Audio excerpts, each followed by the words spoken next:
I feel like some sex workers are becoming more like influencers, like it's becoming more accepted and becoming sort of like, it's kind of inseparable from the trad wife thing to me, where it's like we've almost circled back to where now people think that being supported by a man is revolutionary and saying like fuck you to the system because it's saying fuck you to capitalism.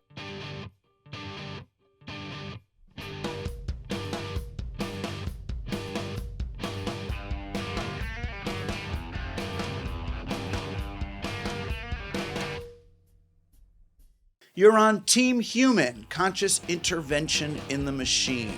A chance to tap into the essential energies that animate this whole show.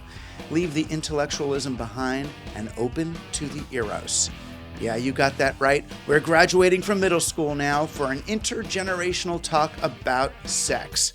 I'm Douglas Rushkoff, and I'm on Team Human. Playing for Team Human today, writer, editor, and founder of PleasureSeeking.com and host of the Pleasure Seeking podcast, Camille Sojit Pejcha.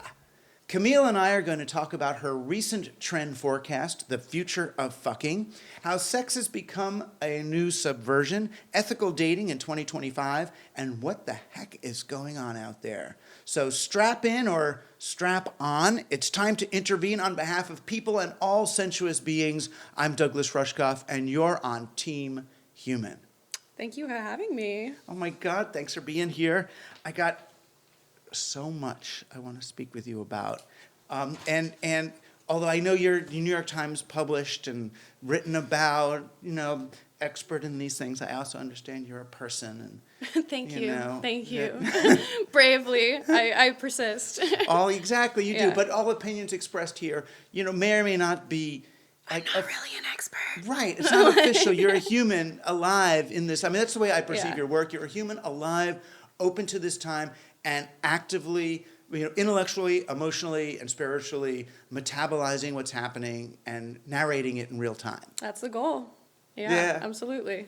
Which is nice, rather than like, the Mars-Venus theory of the thing. And the... I can't do the ivory tower thing. That's like kind of what I wanted to give an alternative to in the way that I approach sex reporting, because I'm like, so much of online dialogue around sex feels like it's really online and like a touch grass type of way. Like you need to be out there and like see what's really happening instead of just talking about whatever's trending on TikTok. And so, I like to be on the streets and talking about what I'm seeing from my perspective. I know, and I was off the streets or, out of circulation for 20 years or so. And when I went into whatever I was in 25 years ago, the world of sex was, at least to me, my eyes, very different than it is today. Which is sort of what the first thing I kind of want to get a sense of is what the heck is going on out there. For the most part, it seems really good. When I was dating, it was so much about it was about everyone was looking for the person to be, and even sex and dating was a means to an end. Like the person, like their person, soulmate type of vibe? I'm dating in order to find the right person. And it's like, are we having sex in order to connect as people, or are we having sex to try each other out for some other marriage. thing? And marriage, when there's not going to be sex or something. This whole other thing's going to happen. And, I came out into this world, and it felt in some ways like coming out, into this as a sexual being with, polyamory and enthusiastic consent and serial non-monogamy and ethical non-monogamy and all these different, trying to figure out what the hell even am I? Is there such a thing as just single anymore? So that's a very Carrie Bradshawism. I couldn't help but wonder. Right. Is there such a thing as being single in the city? Right. I mean, there's definitely you can have sex in the city, but I go out there and I'm wondering, and I know I read these dire reports, there's no sex, nobody's having sex and all, and I walk around the East Village and I'm like, oh my God, this is the sexiest scene I've ever friggin' seen in my life. People are fucking over there. Like when you walk around at night, I walk around on like a Saturday night, I'm like, oh wow, like I had that experience recently after seeing, you know, Candace Bushnell, who wrote Sex and the City? Uh-huh. I saw her one woman show. She was like talking about how kind of like everything's changed and New York is dead. And then I was walking from that show to my next destination. And I walked through the Village and I was just walking around Lower East Side and I was like, oh no, it's not. Like people are fucking. People are out on a Saturday night. So, but it's interesting. So, I mean, I met you at Alec Kazemi's. Yeah. I think After I party. introduced myself because I read your book. But it was interesting. So that party, in some ways, was a turning point for me. Because, I mean, I guess we can call them Gen Z, but they weren't all Gen Z. There's millennials there, too. But I saw this, like, wow, you know, what, Trump is president, the world is ending, Gaza's happening, there's all these things. And people are out partying. And, you know, there was some girls with blood on their face and guys all dressed as sort of 70s porn stars with all the, you know, and the little mustaches and things. Yeah. And everybody's smoking cigarettes. And I was just thinking, fuck, this is a different, people are celebrating. I mean, celebrating something, Well, hopefully not Trump, but I think we're not celebrating Trump, but almost like, look, if this is going down, we're going to party. we have to live, yeah. I mean, I think it's interesting how that, I guess it kind of reflects what we wanted to talk about with the trend report, where I think that when the political climate is so dire and we're seeing all of these like headlines that just make us want to crawl into a hole, like there is some antidote in going out and being with people, and like there's positive hedonism and negative hedonism. You can totally forget about what's happening in the world and totally disengage and just party, or it can be this space where you can like be in touch with what it means to be alive and not just be totally overwhelmed, you know? Yeah, it's interesting. I mean, to bookend it to a moment you probably weren't alive for, 9/11 happened in New York. I was alive. You were alive? But I wasn't in New York. Yeah. 9/11 happened, and it's like everyone partnered up. It's like a ton of people got married and had kids and did all that, and there's some instinctual reason why people do that. But it feels like in this moment, it's not people getting married and having kids so much as just getting out there and soaking up some fun, maybe. Yeah. I heard a crazy statistic. This is a bit of a segue, but I heard a crazy statistic from someone I met on the street who just started talking to me about this. But I guess at some point, I don't know what time period this would be, she had this anecdote from this historian named Boswell about how when there were beheadings, like in a village, everyone would fuck afterward. And the sort of relationship between like the threat of death and the life-affirming kind of act of sex that I thought was interesting. We were talking about the TV show Dying for Sex, and that's how it came up. But it's like when you're kind of facing death from all sides or this idea of destruction, like, you know, climate, political, whatever, like it makes sense to want to like reach out and touch someone and have some like real connecting experience, you know? Like, you're like, I'm here. Right. And it's not always, I mean, you know, sex is part of it, but it's really just, I mean, we're so missing it in our culture. You know, I remember when I went to Italy, I was like 19, and I saw all these guys like holding each other walking down the street in Spain. And it's like, and they're not, I mean, maybe they were fucking, but for the most part, they're not. They're just, it was part of it. And this whole, it's funny that the next book I kind of want to write is called Advanced Spooning. And I don't know if you've heard of that subtitle, for beginners. You know, but that spooning is like the key to everything. I'm like, there needs to be, you get happy wife, happy life. What are we going to do for spooning? Like, what's the phrase? We're going to work on it. Right. But it does fix a lot of things.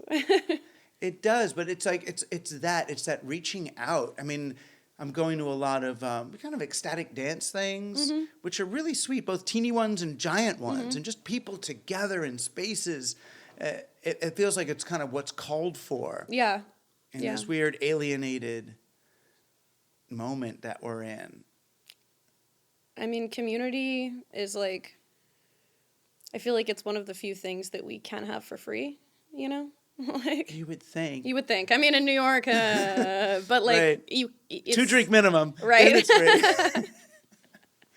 But so how did you get, if you have a journey story, how did you get here to a place where you're, I mean, ostensibly giving like sex advice on a podcast, you know, on a vodcast. On a vodcast. To many people. I mean, you didn't like study sex. I actually did. You did. But kind of by accident. I didn't plan to be in this field at all. But in retrospect, it kind of makes sense. I went to one of those schools, Sarah Lawrence, where you kind of create your own major. And I studied a lot of different things. But some of it, I was going to be in psychology. So I was at one point doing like research studies actually on sexuality and studying like sex and gender dynamics and the sort of anthropology of it.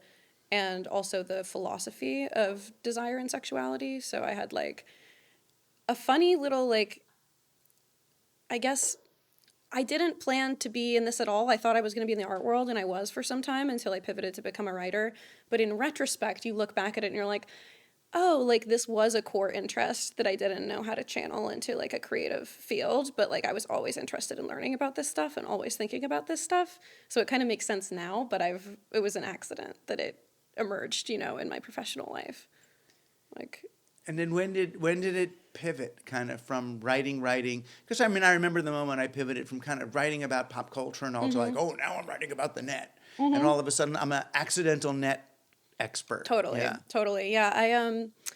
I was working in magazines for a long time. I was at Document Journal and I was writing as well as editing. And I started doing, I think because I have a lot of friends in like the sex work and performance community, like I started doing some reporting on issues that I was seeing take shape there, like around sex workers' rights and the internet and technology and things like that. And it sort of led me down a rabbit hole where I started as a reporter going into these worlds and kind of wanting to translate some of the things that friends and communities that matter to me were experiencing and that were really invisible to the outside world. Things like, you know, how credit card companies regulate online porn and how shadow banning works and affects people and why sex workers can't have bank accounts and all of these like things that are affecting a portion of the population that doesn't always have a voice in mainstream media. And so, like, I would learn these kind of crazy things, like you can't have period blood in porn, and the reason is Visa MasterCard. And then I'd be like, what? And, like, go down that rabbit hole. What is that? Because of the occult power?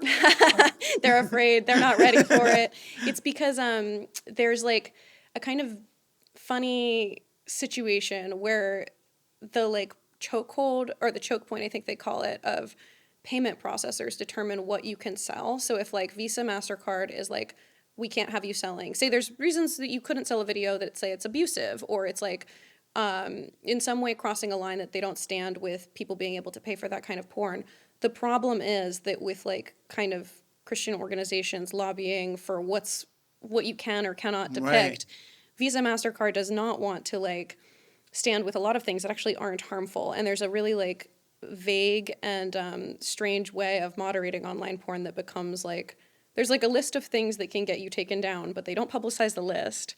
So people have to kind of play the guessing game, and a lot of content gets taken down. Like you can't say like, I think at the time I was talking to someone on OnlyFans about how she couldn't even like say cervix or say that she's on her period and that's why she can't do this, or film porn that involved period blood because blood is banned because it could be violence, but also it's obviously menstruation. Right. There's all these weird things, like you can't do a bondage scene without one hand free.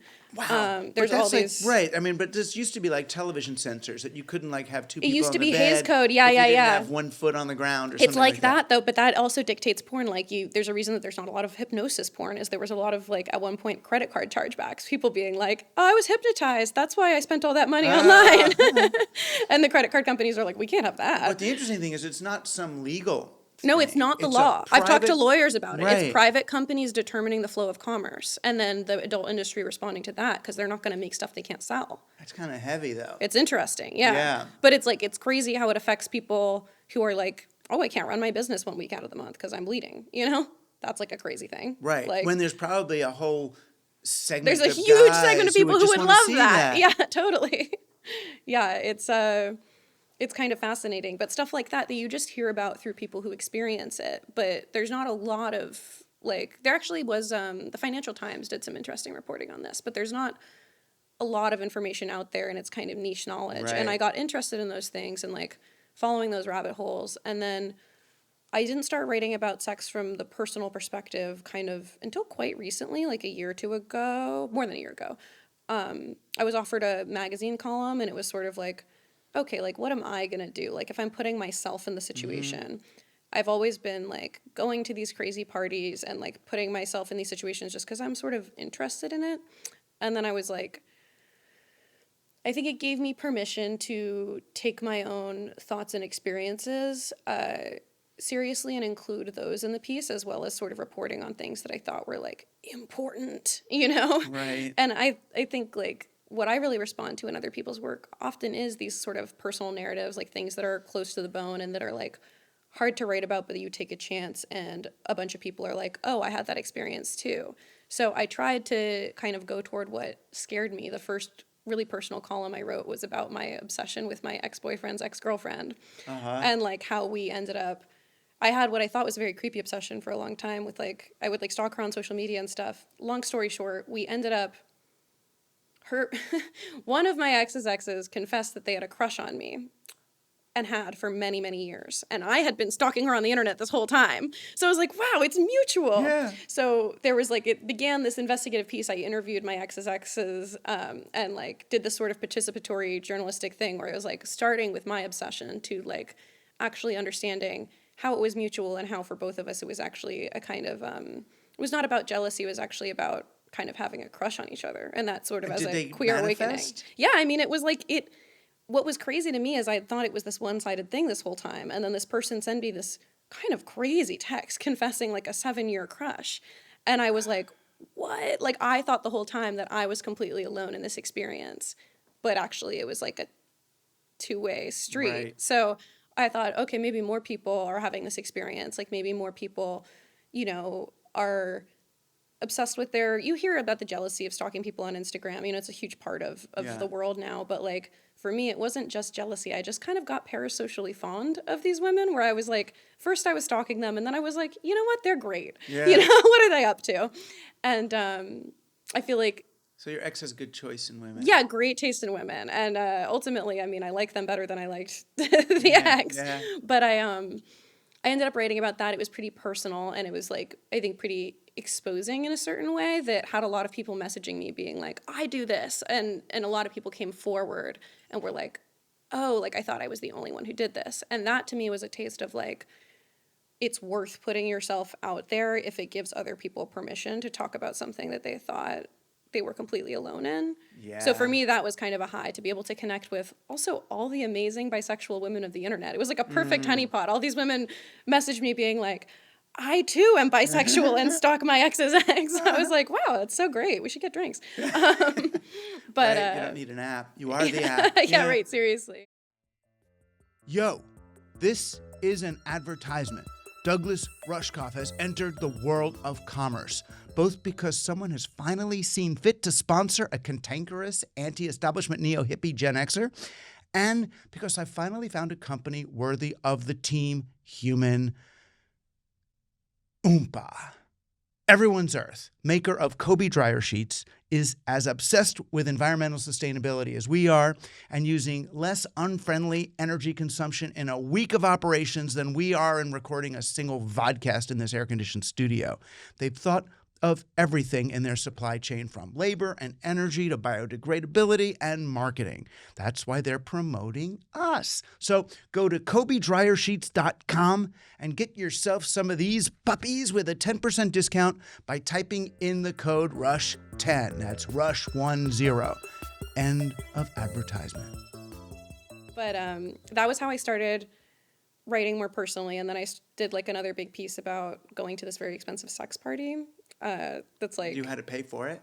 Oh, no, not me. I loopholed it. But it's like all men, I think, have to pay upward of $12,000. To go to a party? Yeah, it's like you have to be a member, and it's like this whole thing. And there is a loophole for like women who go through the interview process and are like adding to the vibe, basically. Right, if they're hot. So I was, I basically loopholed it. For. Yeah, exactly. But I was there like really as a voyeur, investigating it, talking to the owners, stuff like that, and doing kind of a, like, what's a fly on the wall at the most expensive sex party? Is it actually cool? Right. What's happening? Was there a sex party in the sex party, or did people just take them home? Oh, no. People were having sex, definitely. Yeah. Like, it was definitely it's, like, based on Eyes Wide Shut. It's a very active. Right. Like, people were having sex, but it didn't really feel sexy to me. Like, it felt like a bit of a death of culture thing where I was like, all these people are paying so much to have this like transgressive experience where they feel like they can be free and experience this like side of themselves, but at the same time, a bunch of people in a room who are rich paying to have this like free space does not always create the best vibe, you know? Yeah, I mean, when I heard it, it sounded to me like, oh, that this is a way. If men are paying $12,000 each to be there, then it's a way for the women who are there to know these are pre-qualified millionaire people. Right. I mean, I think that's probably like a big utility of it, of why I have to imagine the other women were there.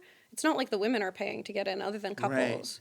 Well, I'm sure there are some female members, but it's like, I was just like, when I was invited to it, I was like, I feel like I have a duty to go and see what's up, because like it's not that easy to get into these things. And so like that's been my approach. Usually when I get a crazy invite, I'm like, I have to go. Like I was invited out to this brothel in Nevada I guess it was like over a month ago now, for this like Roman Empire themed party that they were having there for the women and their dates, and this like sort of, there was a crazy murder mystery element. I got this email and I was like, signed, sealed, and delivered. Like, send me to Nevada. I am going there. Like, I am immediately like, put me in the mix, because that sounds like a wild room to be in.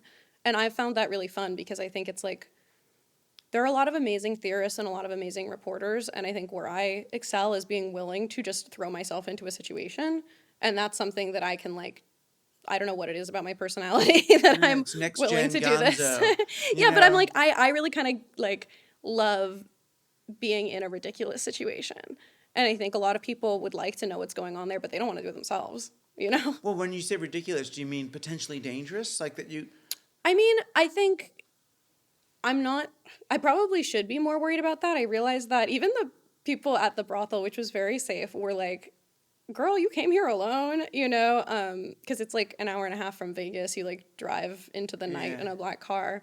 But for better or worse, I think I have like a pretty high like confidence in other people. And like, it's not necessarily dangerous, but more socially uncomfortable, I think. Like I'm willing to throw myself into situations like that where it's like weird being in this room. Yeah, I'm like, surely like this is not going to be the hardest thing for me to face. Like, I think it's an interesting story. It's a hilarious story if it goes wrong or if it goes right. So. Oh, yeah. I mean, and that was that's where I was in the 90s, early cyber culture. It's like, oh, so there's a group of people going to sit around and do DMT while looking at fractal generators. I want to hear more about this. Yeah, it was wild. I mean, the interesting thing was for the most part, that scene was not so sexual. Mm-hmm. It was sort of nerds getting into sort of psychedelic, out of body, contact, whatever. But it didn't have, in England it did, but in America it didn't have that earthy connection back to the real. It's kind of stayed, What do you think about like how sex and the internet evolved? I feel like there was such a utopian idea early on about how the internet would, shape sexual expression, and we're facing sort of...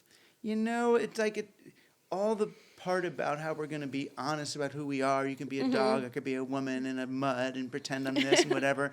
For all that, a lot of it was really more about like teledildonics, like, oh, we're going to strap this thing on here, and then she'll be in another city and strap that thing on there, and things will vibrate, and haptics, and it was always seemed more about, oh, can't we just fuck, or we're going to have 3D porn, virtual, blah, blah. It's like, exists, if you stay I've seen it. exactly in this position, it's going to look like she's doing something to you. And it's like,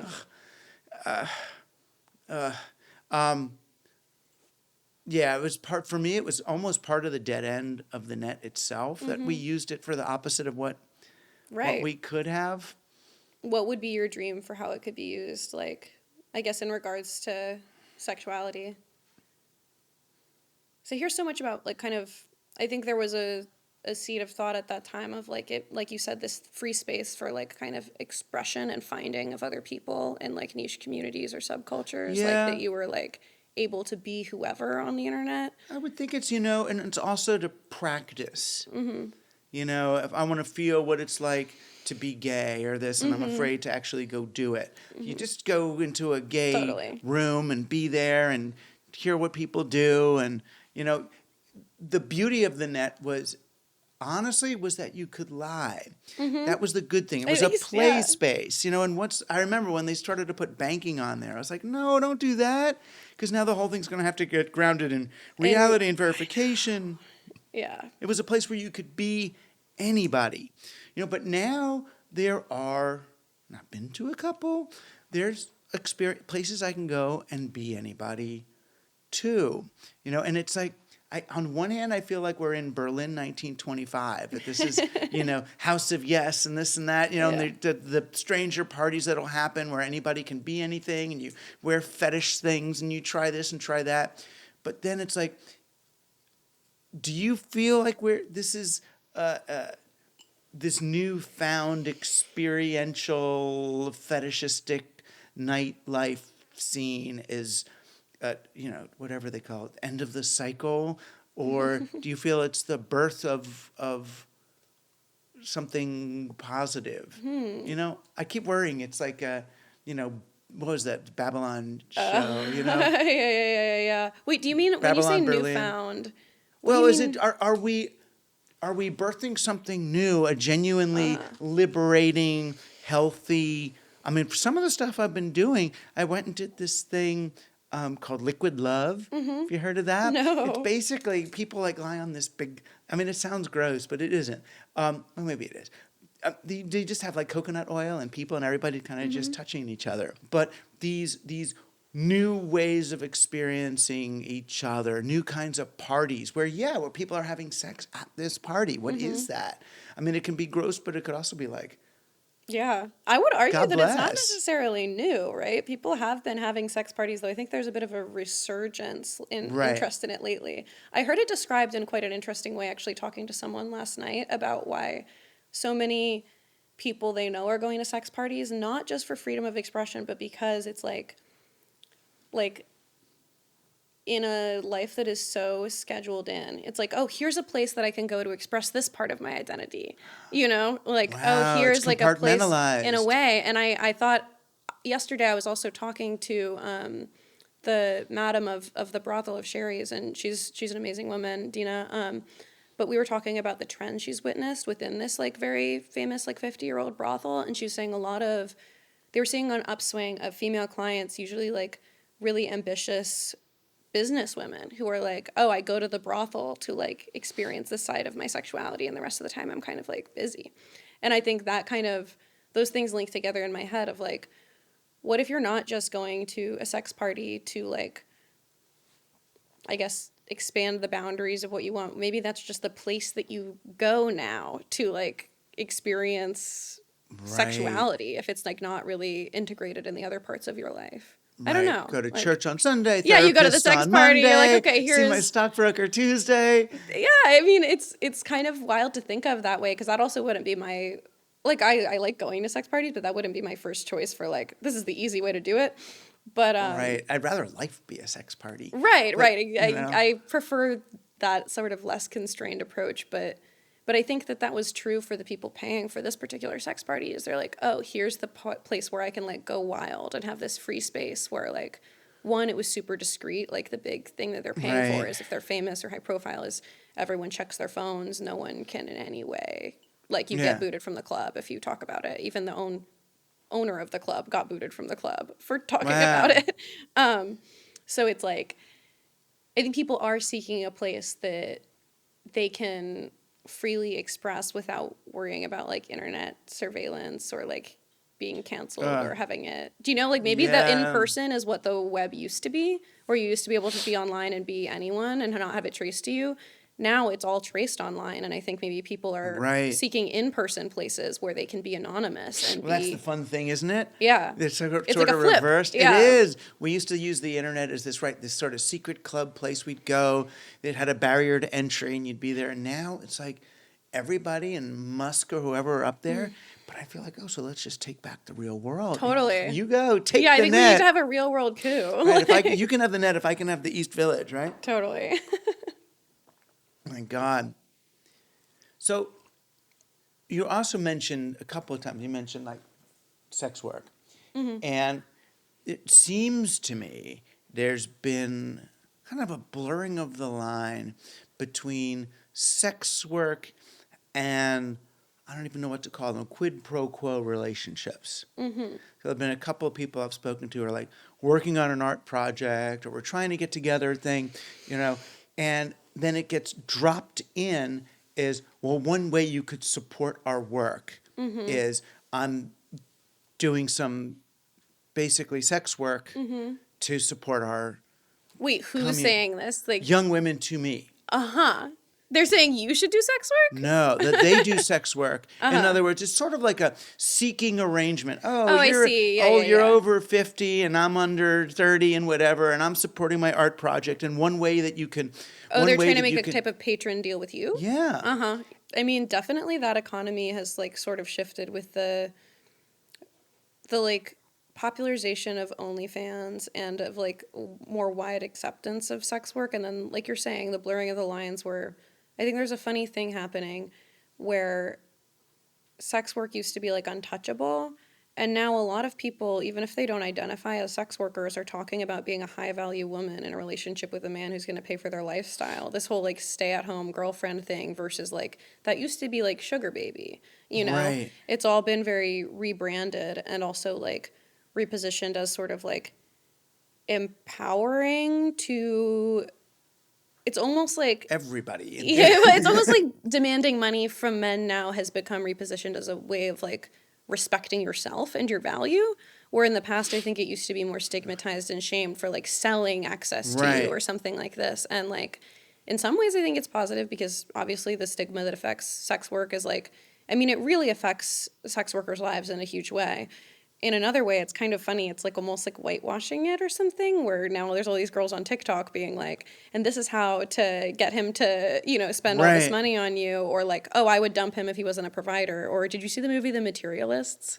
Kind of crazy movie. I'm not going to say it's a good movie, but it's kind of about this of like, there's sort of warring cultural themes of like, should you date for money or love? Which I think is really present in the dating environment now, and it's become more a part of the dating environment that's not even like viewed as commerce in the way that it also like functions as, does that make sense? No, and I was talking about it with one of these women, and then she was like, well, you could date someone and you could spend, $200 on a dinner and this and that, and then you've got to do a trip and all that. I'm just, it's the same, except I want the money directly. Yeah. And so she was saying she does it in more of a sex work way versus like having this relationship that is also financial funding. Right. Yeah. I mean, I think in some ways there's a good clarity in that. Like I'm very pro sex work and sex workers' rights. But I think it's really interesting the way that people have repackaged sort of the same activity as not sex work and as like normal dating and as this just like it's really interesting to me. At the same time, I feel like some sex workers are becoming more like influencers, like it's becoming more accepted and becoming sort of like it's kind of inseparable from the trad wife thing to me, where it's like we've almost circled back to where now people think that being supported by a man is revolutionary and saying like fuck you to the system because it's saying fuck you to capitalism. You don't have to work maybe, but it's not like structurally revolutionary to depend on a man for funds, but I think it's a sign of how bad the economic system is in the job market, that it's like the best case scenario is to have a rich husband now, Like, I mean, that was what I was thinking, to see all these, I don't know the numbers, I don't really have research, but to see what seems like a preponderance of young women in Gen Z involved in like seeking arrangement type things, it seemed to me to be more an economic indicator than anything else. I mean, jobs are going away faster than anything. And this is the oldest one in the book. It's like, it's kind of wild. I've even experienced this of like, it's wild to be like, you can work so long in a career field and still it's extremely more lucrative to be like a hot girl on the internet. It's the access to upward mobility through this type of work is completely different than other fields. Even interviewing, like I interviewed a lot of the courtesans at the brothel about why they got into it, and they had all these like wide range of backgrounds from like PhD students to like former nurses, like people with a huge range of former careers, but this is the one that allows them to make life-changing money in a short period of time. And it's like, as the job market changes, like there aren't a lot of things that are a sure bet. The path to success that we used to be sold, like, has been totally sideswiped. And it's like, yeah, I guess like it is a kind of, it is a very tantalizing option, you know? Yeah. Like it's, there's not a lot of alternatives that are just ready-made and available. You don't just get a job because you went to college or something. It's like extremely stiff competition to get a job in your field, you know? Yeah. I was funny. The only equivalent I ever really had that I could fall back on was helping rich people get their children into Ivy League colleges. Ooh, yeah, that's a good one. They I need to do that. Anything for that. Yeah. You know, SATs, college applications and all. Money is just, you can basically, it's the same kind of strip You're pimping show. out your brain. Yeah, but you reveal it slowly. And then Yeah. there's always some other layer of help. Well, if you really wanted to go that way, we could talk. Yeah. Wow, you're making it. I'm like, guys, I'm available if anyone wants to hire me to tutor their child. I just want to say you're welcome to the thousands of listeners who phoned, emailed, or written in to express your appreciation for Kobe dryer sheets. I know they've changed your lives and you just don't know how to respond. Really, you don't need to do anything more than use them instead of those plastic, chemical-filled, evil, and demonically possessed dryer sheets of the others. Actually, they're not even demonically possessed because they're not organic vessels. Kobe dryer sheets could be possessed if they were so inclined because they are real cotton made lovingly by appropriately compensated labor and renewable energy facilities and completely biodegradable. In a sense, every dryer sheet you buy is being rescued from spiritual attack or other exploitation.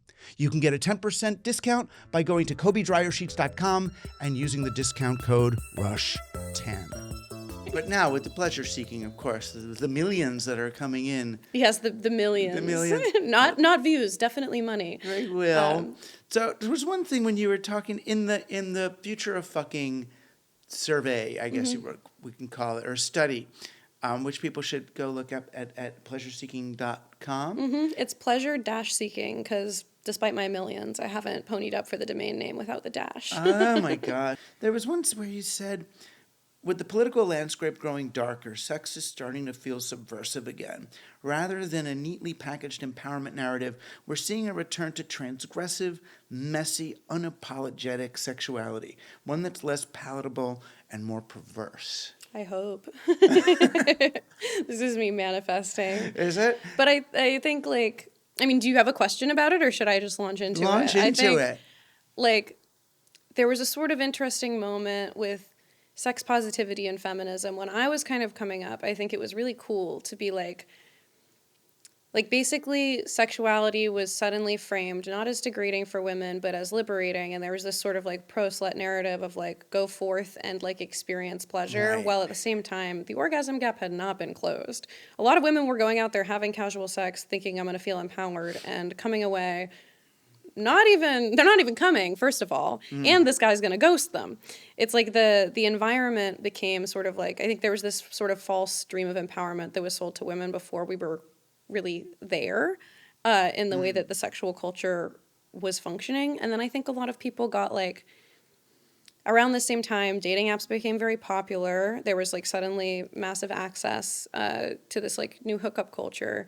And a lot of brands, I think, were kind of angling for their slice of the pie. Like, everyone wants to sell empowerment to women. It's like, you know, sexual empowerment became almost like part of being a feminist. Like, you're supposed to be empowered and be sexually liberated and everything like this. And I think a lot of people got soured on it from having a lot of bad experiences they thought were going to be empowering and actually coming into contact with the systems and the powers that be, and that hadn't really shifted so much as we wanted to say, you know, it's like it might be less stigmatized, but it doesn't mean that men are now good at sex or that like the dating environment is very fun to be a part of. And I think that's why we saw this like backlash of like both sort of a trad wife vibe. I think something similar happened with the workplace of the girl boss narrative of being like, come in and conquer and woman who has it all, but then women realized it was really exhausting to have it all and still be doing more at home statistically. Like there's still the chore gap and there's still the pay gap and all of this stuff. I basically think there was this cultural, like, we've seen the pendulum shift toward conservatism, and I think it's partially because there was this false dream that was sold to people, and then people realized, people, especially women, that it wasn't all it was cracked up to be, this like sexual empowerment or empowerment in the workplace, and swung the other direction. And I think like now, as we're in this more oppressive climate, and as like our rights are actually being stripped away, I think sex and sexual expression starts to feel more subversive and transgressive again. You're not just like, it's hard to feel like you're doing something transgressive, naughty, and sexy when you're on a dating app being prompted by Hinge and the tech billionaires that run it to send someone a rose. You're not like, I'm being so bad right now. You know, like, I'm curious about your experience, but I imagine earlier generations growing up, you know, you're not supposed to be having sex. It's kind of forbidden, fun, all this. Suddenly, we kind of were supposed to. And there's like the sex recession. There's all these dating apps. It's like almost becomes another area of your life that you have to handle and optimize.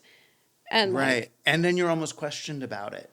Like, are you doing it enough? And this, yeah, and that. yeah, Like, exactly. oh my That, God. can you think of anything less sexy? Yeah. I mean, for me, my strategy, if we can even call it that, my approach has been to put it in the same kind of category as psychedelics or ecstatic experience or spirituality. That it's like, and it's not always going to be spiritual. Sometimes it's going to be something else. So that's just, I don't think about my ice cream consumption either. It's like every once in a while ice cream shows up and it is eaten. Yeah. But that's not, that's happenstance. But it's like, I guess I'm a hippie rave idealist when it comes down to it. But I want, shared orgasms of bliss that are simultaneously healing the planet of its trauma. Once you figure it out, let me know. I'm working on it. Put our minds together. And this is going to be it. Yeah. It can only be shown. I'm sorry. It can't be transmitted by language. You guys know where to go. No, but as that, and that's why I'm looking at this, the sexuality of the East Village now feels like, tonight we dance, for tomorrow we die. There's that sort of, there's a desperate to it. I mean, I'd rather than do it than not, dance on the deck of the Titanic as it goes down. And that's something. It's a feeling of culture in general. It feels very like, I don't know, like, in a way, I think it's healthy if it pushes people to connect with each other and have like a real experience. On the other hand, there is something kind of dire about this almost like last hurrah vibe of like, we're like, we have to live in the now. I mean, I think of even like the attitude toward like, there was like a confluence of stories, I think, at some point around Gen Z smoking and stuff like that. And it's like, what are we staying healthy for? Sort of this like doomsday thing. Like, and it's like, well, you have to live in the now because tomorrow is not certain. It's feeling less certain than ever. But at the same time, how do we balance that with like doing the things that actually would create a better tomorrow? And that is now focused. So smoking isn't necessarily now focused. Smoking, the experience of smoking for me is very much about creating a linear unit of time. If you're really in the now, you're breathing. When you're smoking, it's so you get, this is a 6-minute line. So no, you're not in the now. It's like, you're thinking about your next cigarette, or you're recovering from the last one. But the now is the thing that for me, that's the power of sex. And this might be the old person sex, but is the slowing it down, is the just be there now, which I find some people can't or won't do. They're going to go toward the thing. And it's like, well, just be there. And then that's the opportunity of even the frenetic community thing that's happening around now. It's like, okay, we're all bouncing into each other at Joy Face or something. but you can, even in a Joy Face is this club on Avenue C, a bar basically, where people are dancing to 70s music. And like Gen Zs, Gen Ys, Gen Xs, we're all there dancing.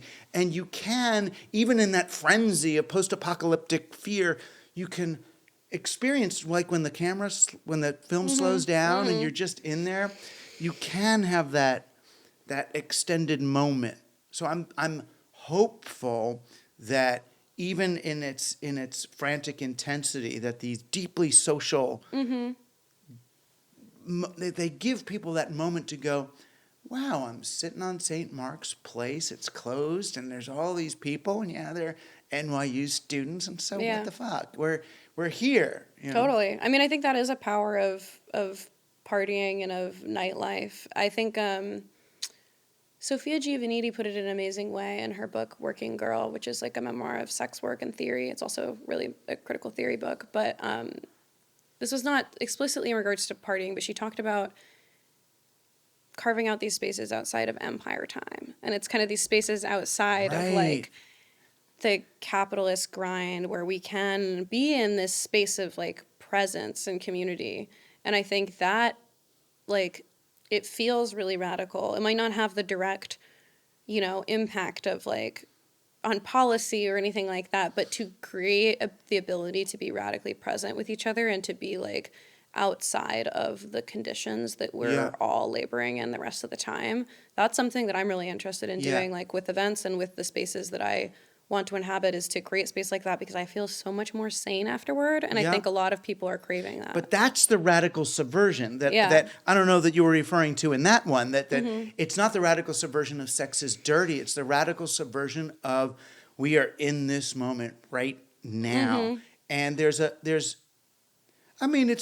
the equivalent in the civil rights movement of the cops are coming into the church to arrest Martin Luther King. It's like, what do? We're going to sing. And they sing in this way that the cops are paralyzed. The people are just singing. They had no weapons. They had no nothing, but they're singing. And it just... Try to bust this sex party. They're going to be just amazed by what's happening. Exactly. I mean, the problem is sex parties don't look quite like how they feel, I don't think. No, I don't think so. That was my experience when I was at one. I was like... Yeah. I don't want to have sex ever again. I know. Even the Eyes Wide Shut thing, you look at that part of like, ugh. Yeah. It doesn't look like, that's not my idea of fun. But what is my idea of fun, and you remind me so much of her, and I know now you work with her.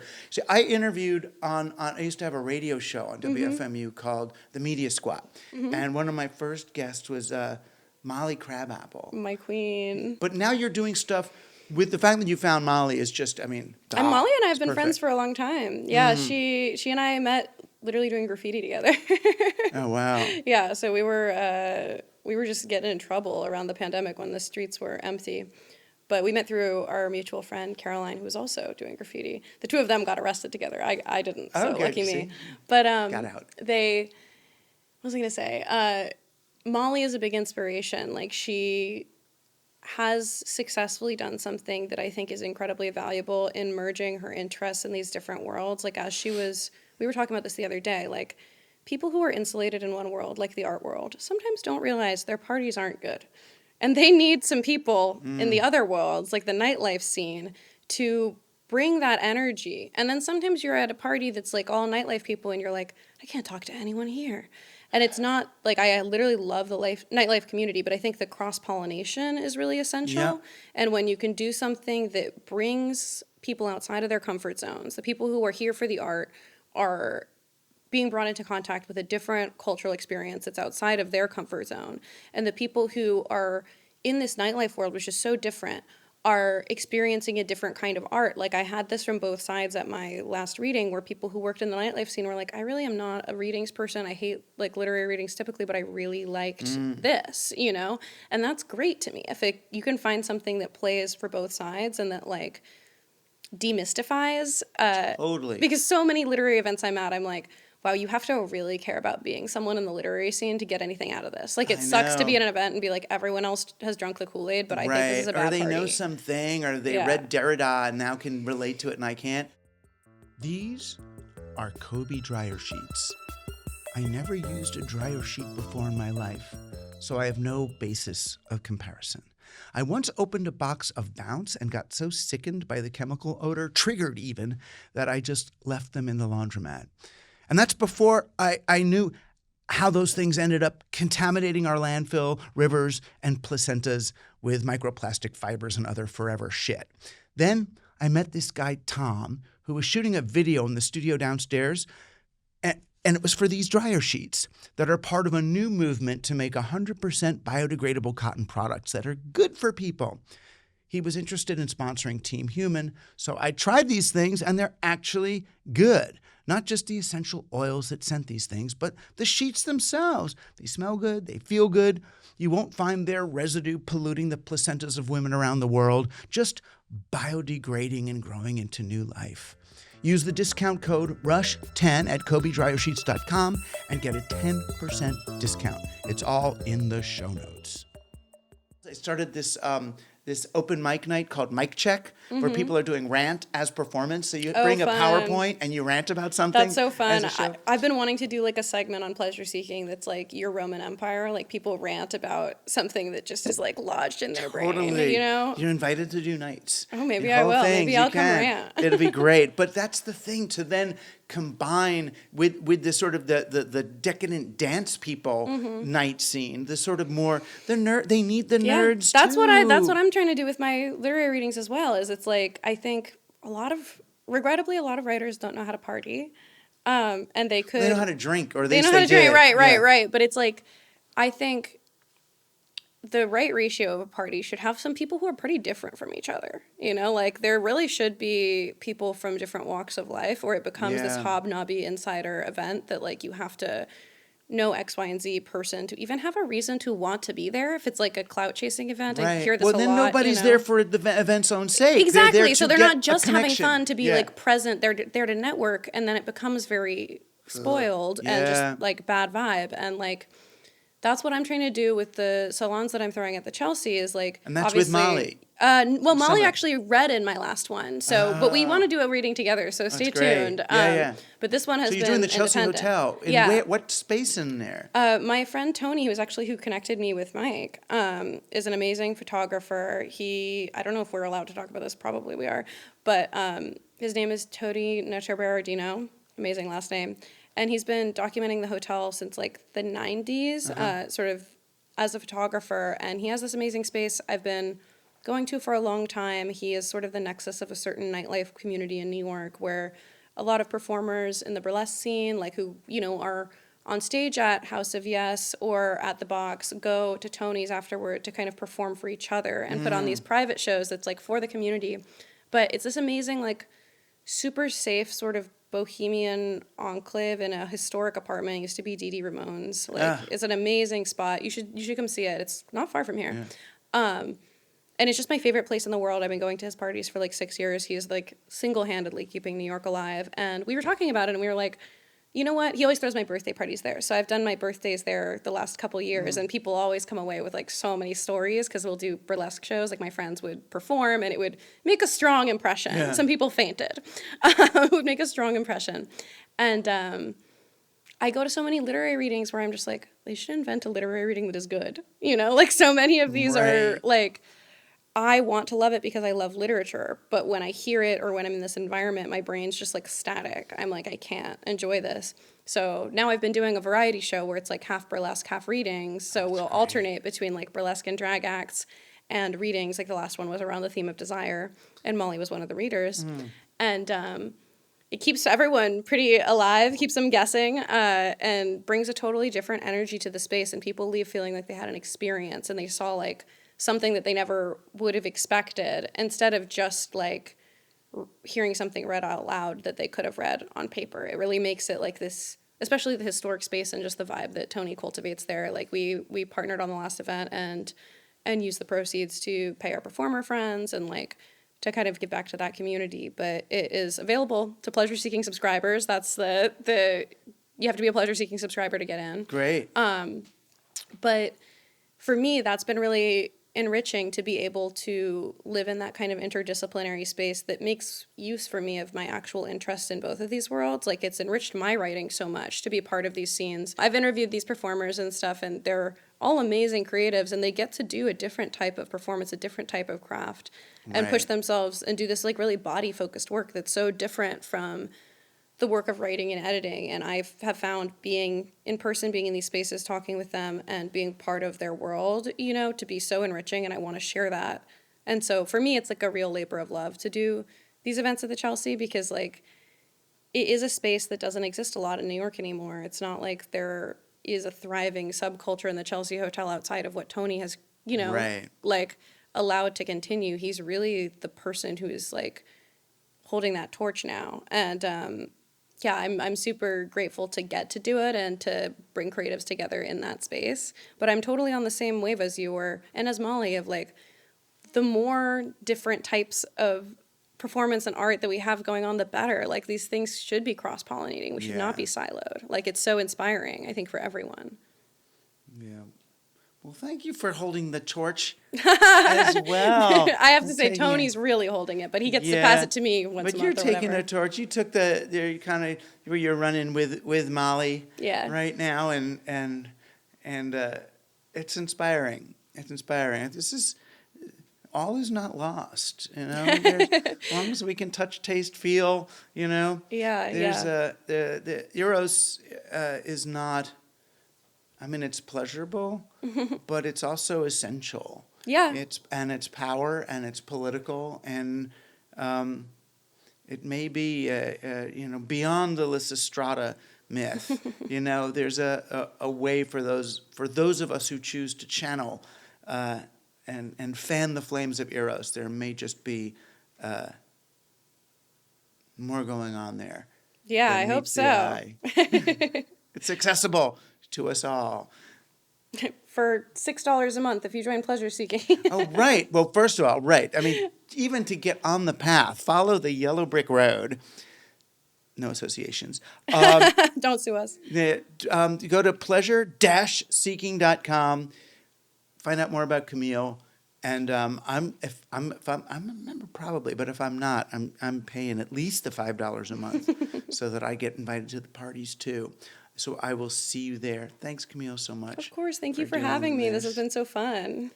And you can go to teamhuman.fm and support this show too. Yes. You'll get great things. I can't even describe how great the transformational experience, the difference in your life between just being a listener, being a true supporting member of the team. I mean, people have been total awakening. They've met God. They've become billionaires. It's just that's a very great offer for what are you charging to meet God? $5 a month. Meet God, guys. Billionaire, and pleasure. But it's fine. Just listen. As long as you're here, I'm happy. You're just missing out on meeting God. It's fine. It's fine. It's overrated. But I love you guys. Thanks for being on Team Human. Our last best hope for peeps.